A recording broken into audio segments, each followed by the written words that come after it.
নিশ্চয় নিৰ্বাচনৰ পিছৰ পৰা বিভিন্ন সমষ্টি ঘূৰা ঘূৰি চলি আছিলে। তাৰ পিছত আমি কাউণ্টিঙৰ কথা আহিল। কাউণ্টিং এজেণ্ট ব্যৱস্থা কৰোঁতে এতিয়া 9টা সমষ্টি কাউণ্টিং এজেণ্ট ব্যৱস্থা কৰিলোঁ। গতিকে আৰু 4-5 দিন আছে, একো নাই, ভাল হ'ব। ৰাইজে যিজনে ভোট দিছে, ৰাইজে আমাক মৰম চেনেহ কৰিছে, বাকী আমাৰ দলীয় মানুহবিলাক খাটিছে, বুথ কমিটি, মণ্ডল কমিটি, ব্লক কংগ্ৰেছ আৰু এইটো বিশেষকৈ শোণিতপুৰ লোকসভা সমষ্টিত আমি বহুত ভোট পাইছোঁ। কংগ্ৰেছে আমাক বহুত ভোট দিছে। গতিকে অনাগত দিনত আমাৰ ভাল হ'ব। কৰিলে আশাবাদী মই জয়যুক্ত হ'ম আৰু ভাল হ'ব। চিন্তা অলপ হৈছে নাই? চিন্তাটো মই কৰা নাই, নিৰ্বাচন খেলিছোঁ আৰু মই আনন্দত আছোঁ। আৰু ৰাইজেহে ভোট দিছে।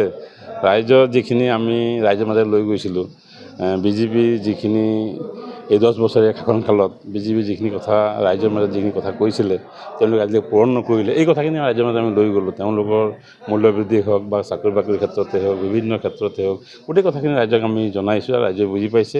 নিশ্চয় এবাৰ ৰাইজেও পৰিৱৰ্তনটো বিচাৰিছে। এই পৰিৱৰ্তনটো আমাক অনাগত 4 তাৰিখে আমি ভাল ৰিজাল্ট পাম বুলি আমি আশাবাদী। নিশ্চয় নিৰ্বাচনৰ পিছৰ পৰা বিভিন্ন সমষ্টি ঘূৰা ঘূৰি চলি আছিলে। তাৰ পিছত আমি কাউণ্টিঙৰ কথা আহিল। কাউণ্টিং এজেণ্ট ব্যৱস্থা কৰোঁতে এতিয়া 9টা সমষ্টি কাউণ্টিং এজেণ্ট ব্যৱস্থা কৰিলোঁ। গতিকে আৰু 4-5 দিন আছে, একো নাই, ভাল হ'ব। ৰাইজে যিজনে ভোট দিছে, ৰাইজে আমাক মৰম চেনেহ কৰিছে, বাকী আমাৰ দলীয় মানুহবিলাক খাটিছে, বুথ কমিটি, মণ্ডল কমিটি, ব্লক কংগ্ৰেছ আৰু এইটো বিশেষকৈ শোণিতপুৰ লোকসভা সমষ্টিত আমি বহুত ভোট পাইছোঁ। কংগ্ৰেছে আমাক বহুত ভোট দিছে। গতিকে অনাগত দিনত আমাৰ ভাল হ'ব। কৰিলে আশাবাদী মই জয়যুক্ত হ'ম আৰু ভাল হ'ব। চিন্তা অলপ হৈছে নাই? চিন্তাটো মই কৰা নাই, নিৰ্বাচন খেলিছোঁ আৰু মই আনন্দত আছোঁ। আৰু ৰাইজেহে ভোট দিছে। ৰাইজৰ যিখিনি আমি ৰাইজৰ মাজত লৈ গৈছিলোঁ, বিজেপি যিখিনি এই 10 বছৰীয়া শাসনকালত বিজেপি যিখিনি কথা ৰাইজৰ মাজত যিখিনি কথা কৈছিলে, তেওঁলোকে আজিলৈকে পূৰণ নকৰিলে। এই কথাখিনি ৰাইজৰ মাজত আমি লৈ গ'লোঁ। তেওঁলোকৰ মূল্যবৃদ্ধি হওক বা চাকৰি বাকৰিৰ ক্ষেত্ৰতে হওক, বিভিন্ন ক্ষেত্ৰতে হওক, গোটেই কথাখিনি ৰাইজক আমি জনাইছোঁ আৰু ৰাইজে বুজি পাইছে। নিশ্চয় এবাৰ ৰাইজেও পৰিৱৰ্তনটো বিচাৰিছে। এই পৰিৱৰ্তনটো আমাক অনাগত 4 তাৰিখে আমি ভাল ৰিজাল্ট পাম বুলি আমি আশাবাদী। নিশ্চয় নিৰ্বাচনৰ পিছৰ পৰা বিভিন্ন সমষ্টি ঘূৰা ঘূৰি চলি আছিলে।